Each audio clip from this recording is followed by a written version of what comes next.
Welcome to VINTed with Scout Driscoll. Come along with me on my journey into the wine world, where I share thoughtful conversations with wine industry leaders. Get ready for marketing insights from branding and design to sales and social media, and the answer to the ultimate question: what moves wine? Hi everyone, I'm Scout Driscoll, founder of VINTed Studio and host of VINTed, where we chat about all things wine design and sales. Past episodes include conversations with design veteran Nicole Walsh, who brings 26 years of experience to wine label design, and founder of VinSocial and virtual wine expert Sarah Mall. On today's episode, we'll be talking all about sales with Sandra Pacheco, National Sales Director of Lescombes Family Vineyards. But before we dive into our conversation, here's a quick note from our sponsor. This episode is brought to you by VINT Wine Branding and Design, where rich storytelling meets smart design. At VINT, our studio goes beyond the label, guiding wine brands through strategy-rich branding and packaging evolutions. Our work with Cooper's Hawk has helped them grow the nation's largest wine club to over 450,000 members. You can learn more about VINT at vint.studio, or for a free label audit for your brand, email me directly at hello@vint.studio. So I am so excited to introduce you today's guest, Sandra Pacheco. Sandra is an expert on all things sales and celebrates nearly 20 years of experience with Lescombes Family Vineyards and St. Clair brands out of New Mexico. In her current role as a national sales director, Sandra is developing a national and international presence for Wineries products in both independent and chain retailers. You can find her brands on such national chains like Costco, Aldi, Total Wine, Sam's, and Walmart, just to name a few. I can't wait for her to share her insights with us. Welcome, Sandra. Thank you, Scout. I'm happy to be here. Thank you so much for allowing me to come in and share a little experience. And you have so much experience. So for our listeners who don't know, my recent intro to Sandra was actually not quite recent, like the very beginning of COVID, a couple of years ago. And her brand, Soleil Mimosa, was one of our very first design projects as the VINT Studio. So VINT, as you may know, is kind of part of the Design Scout brand. But VINT really kicked off by starting with Soleil, and we just went live with Soleil's new packaging. For those of you in video, you can see it behind me here. We'll talk about it a little bit more later. But Sandra, while you manage over 40 different wines and 8 different brands, let's start by talking a little bit about Soleil and that recent rebrand. Can you share a little bit more about Soleil and the Soleil story with our listeners? Absolutely. So I see Soleil as my baby. This is a brand that I have really seen through its evolution to where it is today. Our first variety of Soleil Mimosa was our classic, which is what you typically see as a mimosa, orange juice and wine. And that particular wine was actually developed by our founder, our owner and founder, Hervé Lescombes. He had been to plenty of parties and fun events, and people just started asking him to why don't you combine these two and make it a wine, make it a wine in one package. So he did, which I'm glad he did. So we've been making this wine for nearly 30 years, that particular variety. We then, I want to say it was 2011, we decided to extend the brand with some other varieties. So we added to it pineapple, mango, and pomegranate. And again, deciding on those flavors because of the kind of what was out there in terms of quality juices and also what the consumer was looking for. We did a lot of research and found out that those were the flavors that they were looking for. So we were super excited to get these in the bottle, and the consumers have showed us that this is a success. So we are super excited about that. We are now in 48 states across the United States, looking at some international sales coming up, hopefully in 2022.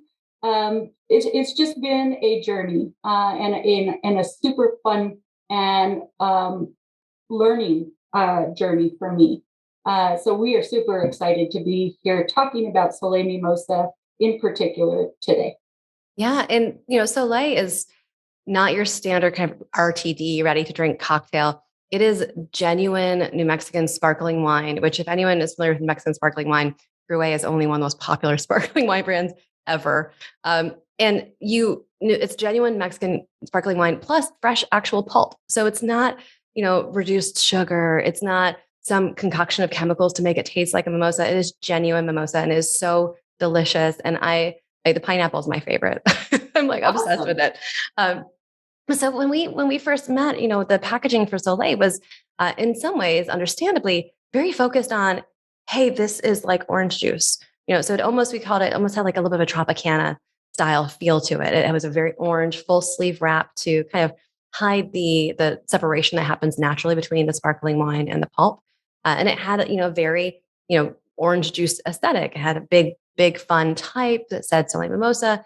And what we were able to do together is really hone in on how do we take this packaging and evolve it to fit in more with things like what's happening in current design trends, connecting with younger demographics. We did a big exploration on who our target audience would be and how we're looking to kind of shift the target audience to connect with a much broader demographic. So I would love to talk a little bit more about kind of the inspiration for the current packaging and really what it's like to relaunch a national brand with new branding and packaging. It's no small feat.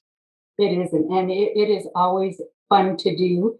If you don't mind, Scout, can I step back just a little bit in terms of the packaging? Please. I'd like to share with your listeners that Soleil Mimosa was in a traditional champagne bottle originally with your standard label, front and back label. It was a fabulous product. I mean, everybody agreed that it was a fabulous product. And I just want to share a story. So this was close to 20 years ago. We had received placement in Costco here in our home state of New Mexico. And it sold well, but not great. And I had the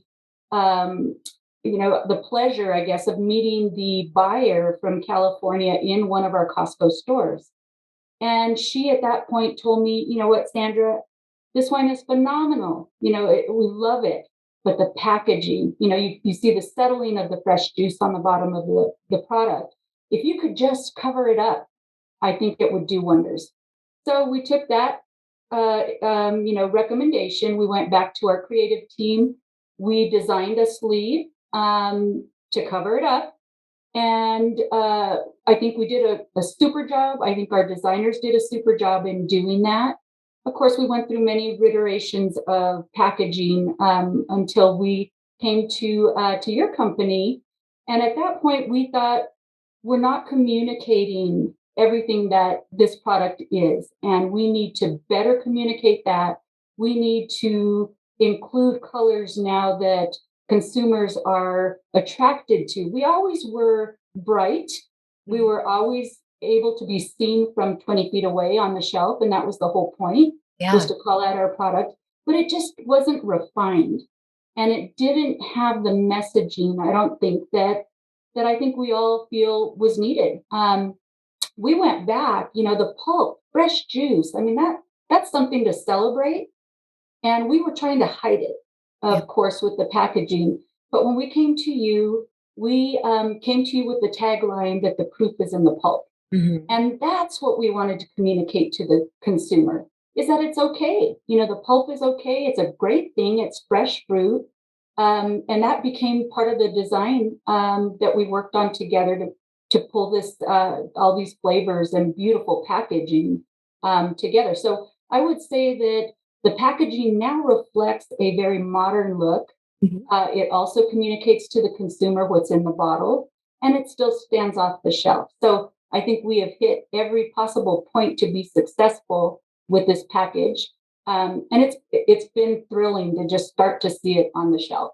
Yeah, I mean, it just went live not very recently. So I'm really excited to see how it moves the needle and how it evolves. And yeah, and I think the packaging previously was really, it was beautiful, but it was just saying something different. And what we really like to focus in the studio is exactly what we're conveying through that design. If people are going to read design faster than words, what are they reading? And I think what we were reading before was very much, this is a fresh orange juice product, or this is a fresh juice product. And now we're going a little bit beyond that and saying also, and this is a refined product. This is elegant. It's fun. It's playful. It's contemporary. And so if you're listening on the podcast and don't have video, I highly recommend you check out the website page for this episode. And it's going to have some photos for you for before and after. So you can take a look at those. Thank you. And Scout, if I could also just ask the listeners if they want more information, of course, go to our website, fresh-mimosa.com. You can see and it was not only the package that was redesigned, but it was really the whole product in itself. We put together a new website that I think is very reflective of the beautiful package, and it shares just more of our story as well. Absolutely. And if you really want to taste it, go buy some. Yes, please. Go get all of them, get the whole flavor, have a party. And I think at first I was thinking in a way like, well, mimosas are so easy. Like why would someone buy it in a bottle versus just make it at home? But when we talked about, just not only the convenience, but the availability, like this is a really popular product in Las Vegas where people are at the hotel and they want to grab something to go. For food service, people love it because it's pre-mixed and there's consistency to it. For people who are traveling on a boat at the beach, there's just so many different ways to bring some more fun. And now with the added, trendiness, quote unquote, of the packaging, it's almost giftable. It's a very, there's a way to celebrate that, kind of brunch moment throughout the day and throughout the year, especially the different flavors. I love the pomegranate cocktails that we make for holidays, and there's just a whole different vibe now, which I feel has been very, very successful. So kudos to you and the whole team and Daniel and everyone there for being such great partners with us on this and bringing so much substance to the project. Thank you. Thank you. Yeah, if I could also again share just a situation that I came across. I just got back from Maui. My daughter just got married, and we were there for 10 days, and I went into a number of stores, and voila, there was Soleil Mimosa on the shelf in the cold box. Super excited that that people are gravitating toward the product, that they see that it is approachable, it's affordable. And the other thing that we like to say about this particular product is that it can serve as a mixer. And a lot of people don't quite get that with wine, but because this one is low alcohol content, 8%, you can add your favorite spirit into this and make your own cocktail as well. So we're super excited to see it out in the market and that people are buying it and enjoying it. Yeah. And go to the website for recipes, right? There's all kinds of recipes there. So how do you relaunch a national brand? Talk to me about how the rollout's been going. Any advice for people who are either considering undergoing an update or going through, the same kind of update? I would love to hear some of your recommendations, war stories, excitement, whatever. How's it going? It is going really, really well. We decided that it was time for an update. We were getting kind of tired of looking at it on the shelf. So because of that, we thought, well, our consumers have to be as well. And in this market, you have to stay relevant. I mean, there is somebody standing right behind you, ready to take your shelf space. So we thought that this was time for us to really represent what was in the product. As you know, RTDs are extremely popular right now, and I consider this an RTD, obviously. There was a time when RTDs were not popular. If we look back about 10 years, we've kind of ridden the roller coaster with this product. We've been in the market for 20 years, but we have ridden the industry kind of roller coaster where RTDs were not popular. Now they're popular again, which I'm glad to see because everything is about quality, right? I mean, that's what we want is a quality product and a quality package. And it starts with the wine, but in my opinion, the package sells it. Yeah. We can all love what's in the bottle, and we can all become very familiar with it and comfortable with it and think that it's going to sell itself because it's a great product. But that indeed is not the case. Yeah. I mean, it has to have that beautiful package. It has to be a great wine. And I guess my recommendation is, don't get comfortable with your product. I mean, challenge your production team, challenge your creative team to make sure that you are staying relevant and up to date with the market and your consumer. Very easy to let that go. Absolutely. There are no sacred cows when your decision is being made by literally millions of consumers. For sure. So I love the idea of just making sure you're staying fresh. And I think, I definitely have a lot of opinions on trend versus staying true to your brand and authentic to your brand. And with wine packaging specifically, and with RTDs especially, you really have to walk that line between being on trend and being authentic and unique to yourself, and standing out from the crowd. There's so many, you think of the craft beer industry, and there's so many like wild and crazy packages. It's almost that, a wild and crazy craft beer almost blends in completely now because, everything is wild and crazy. So really making sure that even if you are staying on trend, you're staying true to your own brand and doing the strategy and also the consumer insights to understand how are you getting your consumer, not just all consumers, right? Like with branding, you really have to understand how you're getting the right people to love what you love. Exactly. I love that. And then any like nuts and bolts logistics that you can talk about or recommend to people in terms of like the experience of changing product midstream and you've been selling it for 20 years? Well, like I said, it's knocking on doors and being persistent. This has been again, a journey that has been so exciting to go through. Retailers and distributors, two different sides of the market, but two very important pieces. And I guess what I would say is, again, contact retailers, knock on doors, but be ready to be told no. But that shouldn't stop anybody. I hope that people will continue to knock on doors, and everything changes with retailers too, and buyers. You can have a buyer that sees the value in your product, brings it in, and they leave, and move on, and another buyer comes in and doesn't see the value. So there's going to be ups and downs with your retailers, distributors, and here is something that I feel a lot of people see about distributors. They want them to be their salesperson, and it is really important early on to understand that your distributor is not your salesperson. You are your salesperson. They are the vehicle for getting it to the shelves.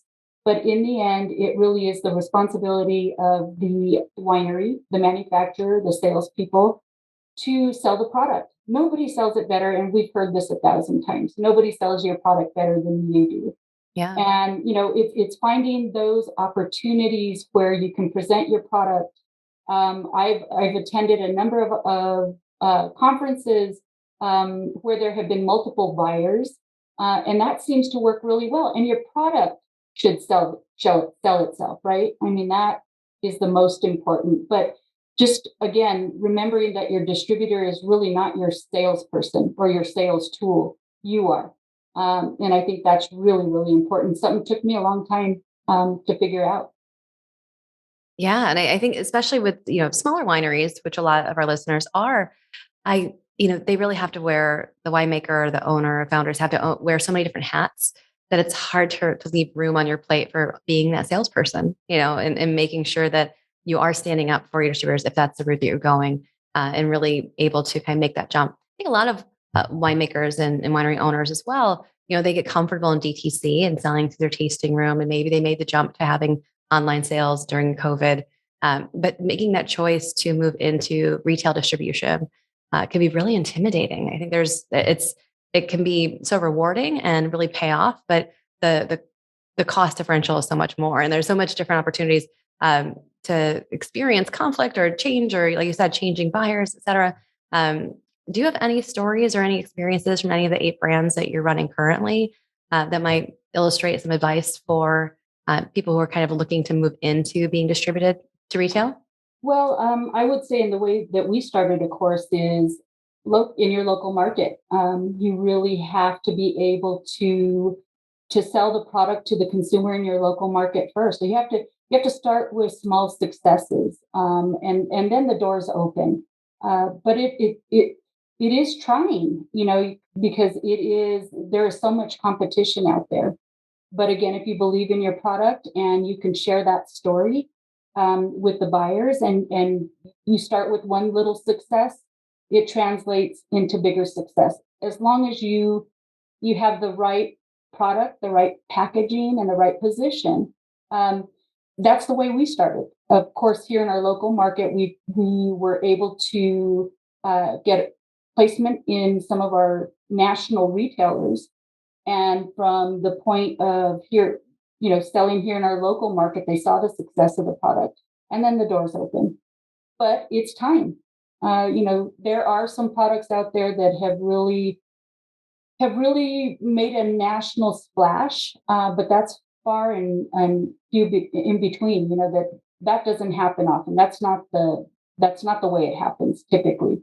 It is building from the ground up, and really that's what you have to do. And that's been our experience. We have established some great relationships with our national retailers who have, they now believe in us, and they know that the product sells, and they know we are going to do what we say we're going to do. And I think that's another important thing, is don't make promises that you cannot keep, because that's one way to ruin a relationship. Yeah. But it truly is a fun journey. I do feel like there's no overnight success in getting into 48 states. Like No. It is a process, and it really is about developing those relationships and vetting the right companies, making sure that you're working with the right distributor. Any advice for choosing the right distributor? Like, what does that mean? Have there been times in your career where you've made a change with who you're working with for a certain reason or a lesson that you've learned there? Very much so. There are just distributors out there that may focus on a certain aspect of wine. Maybe they don't see the value in a RTD style product. You start out with them because they said yes. A lot of times, Yeah. they just said yes, and you said yes, and it just didn't. It wasn't a good fit. Some of these distributors you just feel are not representing your brand well, not getting it to the places where you've received placement, and you do need to make changes. Some states, you want to work with a large distributor just because of the network of the state. Some states, you prefer to go with a smaller or mid-sized distributor. We have both. Across all our states, we're working with large distributors, mid-sized distributors, and small distributors. And again, you have to create a relationship with them. Do what you say you're going to do, and getting product out there, making sure you have inventory. There's just so many parts to it, to being successful. But when you find the right distributor, you know it, and you work well with them. And when it isn't going that way, well, you make a change, and we've done that many a times. Yeah, you know that too, when it's not going well. Right. Yeah. And I think, finding someone who really goes to bat for you is going to not be your salesperson, like you said, and not expecting it, but really having someone who has a team who understands your product and are as passionate about your wine as you are, and able to convey that storytelling. And I think a lot of that comes from the appropriate training, and making sure that people on the retail side also have the right materials and support materials, that they're able to convey the brand story in the way that you are saying it. We always say, from a branding perspective, if your brand story is on lock, when you can ask not only consumers but people in the retail environment, and also your distributor, you can ask all of them, tell me about my brand. And if they all say the same thing, you're doing your job right. And if they give you a whole smattering of stories of, oh, this is about the terroir, or I heard it's from the family, or this winemaker does it really well, you have a problem. So really understanding that brand story and then radiating it through the whole supply chain all the way down to the end consumer is so critical. And of course that lives in your packaging, but it really can live in all of your assets and all of your brand strategy as well. So that's so important to arm your distributors and your retailers and sales team with all of the same messaging, and keeping that on lock as well. For sure. And you need to communicate. I mean, it is an ongoing communication with your distributor. Things change, people change there too, right? So it's re-educating, making sure that you're touching everybody in those distributors, and that they're telling the right story, and that they're even familiar with your product. That's the other thing. Some of these larger distributors, if we don't get out there often, some of their sales reps don't even know they carry the product. So super important to be in great communication with your distributor, for sure. Yeah. And I know we've been talking a lot about mimosas, but also like you have a lot of different brands. So there's a lot of, beyond just the RTD world, like you definitely come from the wine world and as a whole. So I think there's so much great experience there that you have in bringing other brands like St. Clair out into the world, and making sure that you're getting those stories told as well, which are a little less, not less distinct, but it's not, hey, look, we're the only bottled fresh pulp mimosa in the world. There's Well, even look, a heavier lift. we are in a state that isn't well known for wine, right? New Mexico as a region. Yeah. Yes, Gruet's done a fabulous job at putting New Mexico on the path of winemaking, but we are not seen as a wine region per se. A lot of people don't know. I mean, we're getting ready to celebrate our 400th year Yes. as a winemaking state. And New Mexico is the oldest state. I mean, it's literally the oldest wine growing region in the country, correct? It is. It is. Well, you think, the Spaniards came into New Mexico, very strong Catholics, needed wine for their ceremonies and sacramental situations. And so, of course, wine came with them. Yeah. And it was too difficult to try and ship the wine here at those times. So, of course, they started to plant.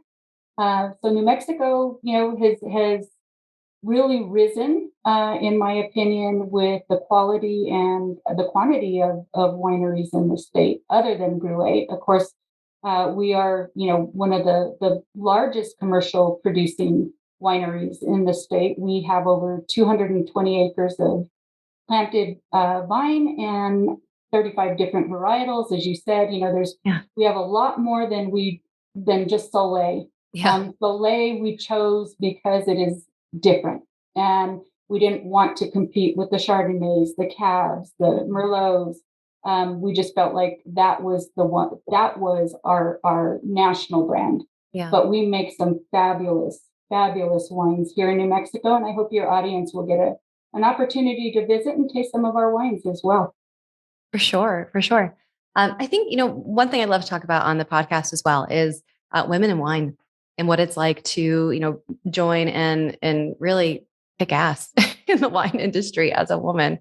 I know that your journey has been very long at Lescombes, and I won't say hard, because I think you've seen a lot of success, but do you have any advice for women who are either looking to join the wine industry or move into sales, or looking to kind of be more of a powerhouse in your realm?